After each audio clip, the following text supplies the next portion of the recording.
Resilience in Architecture and the Human Psyche. Architecture carries with it a belief, articulated by Vitruvius near the end of the 1st century BCE, that one of the three qualities of a well-designed building is firmitas, meaning physical strength and durability, while implying permanence.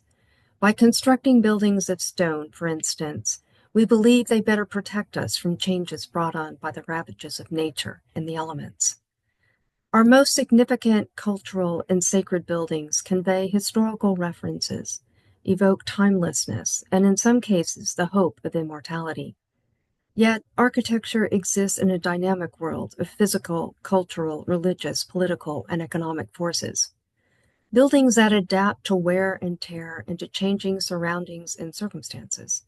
They are equipped to cope with progression of time through material transformations, and their durability is reinforced as an essential, desirable characteristic of any building. The fact that enduring architecture can accommodate and adjust to widely varied uses and multiple competing forces is a testament to its resilience. One way to understand this architectural resilience is through the example of the palimpsest. The Oxford Dictionary defines a palimpsest as, quote, something that is reused or altered, but still bearing visible traces of its earlier form. Many architects and theorists have written about and discussed the architectural palimpsest. Recently, Robbert Verheij wrote about 6 personal observations of the palimpsest: place, reuse, memory, traces, materiality, and dialogue. Alberto Perez Gomez and Marco Frescati, among others, have addressed the complexity and meaning of the palimpsest. The concept of spolia, too, is often understood in this context, relating to ideas of resilience framed around origins, history, reuses, and especially the future. Spolia are stones taken from an old structure and repurposed for new construction or decorative purposes. It results from an ancient and widespread practice, spoliation, whereby stone quarried, cut, and used in a built structure is carried away to be used elsewhere. In psychological terms, this might be like borrowing another person's ego to bolster your own, or it might be like transference in the psychoanalytic dyad. Analogously, as humans, we navigate the dynamic reality of our internal and external existence similarly. The mind is like a palimpsest with layers of feelings, images, ideas, and memories. As time passes, each layer is seemingly buried beneath what came before, like a building that has experienced an entire and active life as an adaptive and resilient material artifact. The human mind is replete with meaningful potentialities drawn from the riches of its being. A psychosocial theorist, Amal Kabash, writes, quote, "It is a palimpsest as traces of the past remain, persist in the present, and endure, despite our best efforts to disavow them. They make themselves felt, pulsing away in the present. The palimpsest of the mind contains the social and political past, as we are formed from and permeated by our relationships with others from the earliest moments of our lives. We internalize profoundly dominant socio-political discourses and prevalent narratives in relation to history, events that have occurred, and their predominant emotions." End of quote. In Joanne van Ogen's essay, Resilient Matters, the Cathedral of Syracuse as an Architectural Palimpsest, she references Thomas de Quincey comparing the human mind to a palimpsest in Suspiria de Profundis from 1845. What else than a natural and mighty palimpsest is the human brain? Such a palimpsest is my brain. Such a palimpsest, O reader, is yours. Everlasting layers of ideas, images, feelings have fallen upon your brain softly as light. Each succession has seemed to bury all that went before, and yet, in reality, Not one has been extinguished. The comparison between the workings of the human mind and buildings have also been explored in Sigmund Freud's musings on Rome, in Civilization and its Discontents. He writes, "Let us make the fantastic supposition that Rome was a mental entity with just as long and varied a past history, that is, in which nothing once constructed had perished, and all the earlier stages of development had survived along the latest." He writes of the ego and the defense mechanism, memory and the unreal, and the oscillating between the past and the present in a disturbance of memory on the Acropolis. But Freud had a second fear, a fear of Rome's layers. In formal treatise, he compared the psyche to an ancient city with many layers of architecture built one on top of another, each replacing the last, but with the old structure still present underneath. In private writings, he phrased this more personally, that he was terrified of ever visiting Rome, because he was terrified of the idea of all the layers and layers and layers of destroyed structures hidden underneath the surface, at the same time present and absent, visible and invisible. He was, in a very deep way, absolutely right. Rome is a mass of layers, the physical form of different periods still in the walls, present in the streets. And when you study them enough to know what you're looking at, they reach back so staggeringly far through so many lifetimes that if you let yourself think seriously about them, it is easy to be overwhelmed by the enormity of it all. The Forma Urbis Romae was a very large map of the imperial city of Rome, carved on 151 marble slabs, arranged in 11 rows, made between 203 and 211 CE. The 235 square meter map hung in the Forum della Pace. The Forum Urbis was gradually destroyed during the Middle Ages and used as a building material for new constructions. Some of its fragments were rediscovered for the first time around 1562, when they were dug from the site where the map initially stood. Some scholars published and carefully documented the recovered fragments during the 17th century. Since then, further pieces have been found during excavations in the imperial fora of Rome and elsewhere in the city. Now, about 11% of the original surface of the plan has been discovered, about half of which can be located on the surface. The plan has been studied and analyzed over centuries by numerous scholars who mostly focused on precise aspects: the reconstruction of the puzzle, the assembly of fragments, their positioning on the whole plan, and the identification of the area represented. This fragmentation and scattering of the whole, and then striving to bring back together in some kind of different whole through memory and time, is experienced emotionally and mentally by us as like the loss of spatial and temporal orientation, fluidity of interiority and exteriority, and the merging of past and present. This brings us now to look at contemporary buildings that delve into this realm. By looking at 3 former and current sacred buildings, and by referencing categorizations of various architectural palimpsests, we see how resilience over time is achieved, whether through subtle blended materiality and detailing or more radical adaptations. Kolumba Museum is built upon the ruins of a Gothic church destroyed during World War II, protecting the ruins and fusing them with a minimalist intervention aimed at preserving the essence of the original church. St. Columba was once a large parish church in medieval Cologne, dating from 980. The originality in the original Romanesque church was expanded and rebuilt numerous times, eventually manifesting itself as a Gothic hall church with 5 naves. This church was nearly entirely destroyed in the bombings of World War II, with only a few fragments of the exterior wall, a portion of the lower base, and a Madonna figure surviving. A small chapel was built emerging from the ruins, the first project by eventual Pritzker Prize-winning architect Gottfried Bohm. A new museum, designed by Peter Zumthor, houses the extraordinary collection of the Cologne diocese, spanning more than 1,000 years from early Christianity to modern art. The new structure seeks to heal by sensitively stitching together the disparate remaining parts of the structure into one whole. Boehm's 1950 chapel, the exposed ruins of the remaining Gothic fragments, as well as the uncovered foundations of earlier Roman constructions and prior versions of the church, are preserved and protected by a large open-air hall.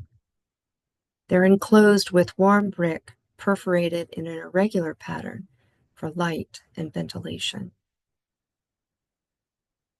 Being surrounded by, or even just viewing buildings that demonstrate the analogous human condition of time, aging, wounding, and emotional injury, or relating and an example of the resilience of the material external world and the feeling internal world, changes us.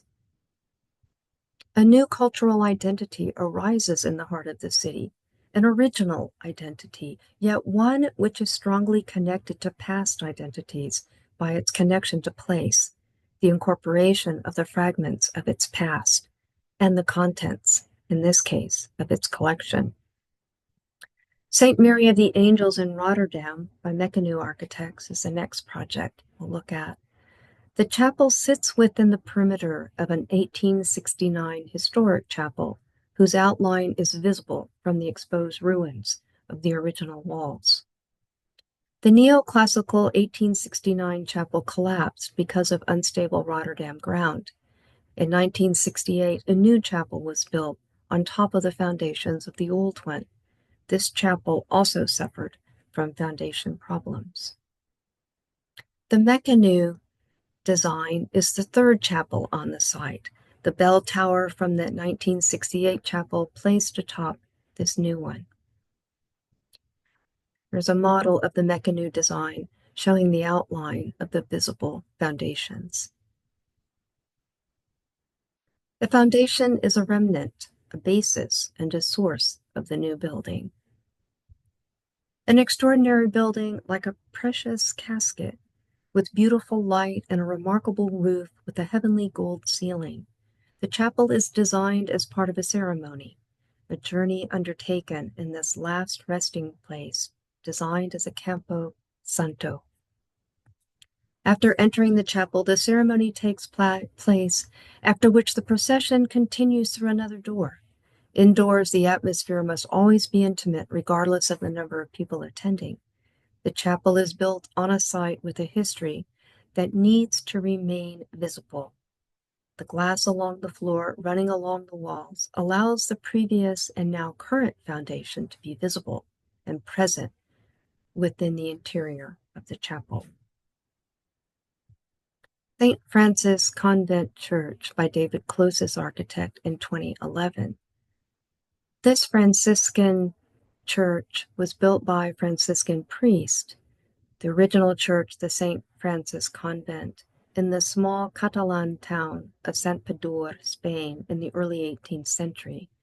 In 1834, the convent was sacked and mostly destroyed. The building progressively deteriorated until 2000 when it was demolished. Only the church remained, but in a ruinous state. The church is now transformed into an auditorium and a multifunctional facility. The intervention has consolidated the church without deleting the process of deterioration and collapse that the building had suffered. Here's the interior. Clearly, we see the old and the new together. The renovation and addition allow us to read the historical wounds and the building's innate spatial qualities while introducing a contemporary language. The damages are left, but a new roof overlaps and shelters it. Lastly, we'll look at the Church of St. Peter in Klippan by Sigurd Lewerentz. A church should not look as if it had been designed. It should look as if it happened. That's a quote from Lewerentz. Not planned, but somehow given over to natural biological forces, or like fragments of a map of Rome reconfigured to create a natural simultaneity and juxtaposition. For Lewerentz, design and construction were reciprocal. In St. Peter's, the architecture is full of surprises and contradictions that provoke questioning and mask the architect's intentions, not unlike a palimpsest.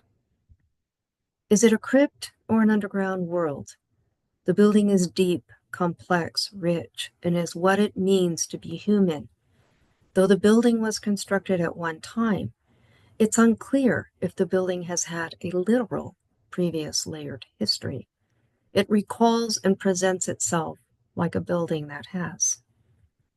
The use of different brick bonds, the sometimes exceedingly large mortar joints, because of his dedication to not cutting a brick, these create a strangely modern yet primitive building, both exceptional yet vernacular. It has its own time and scale and calls to you from the future or the past in a strange ways, a quiet whisper perhaps from another time.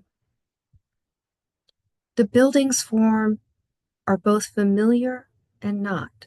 It appears to be both of its place, yet aspiring to something else, resilient in its forms and materiality.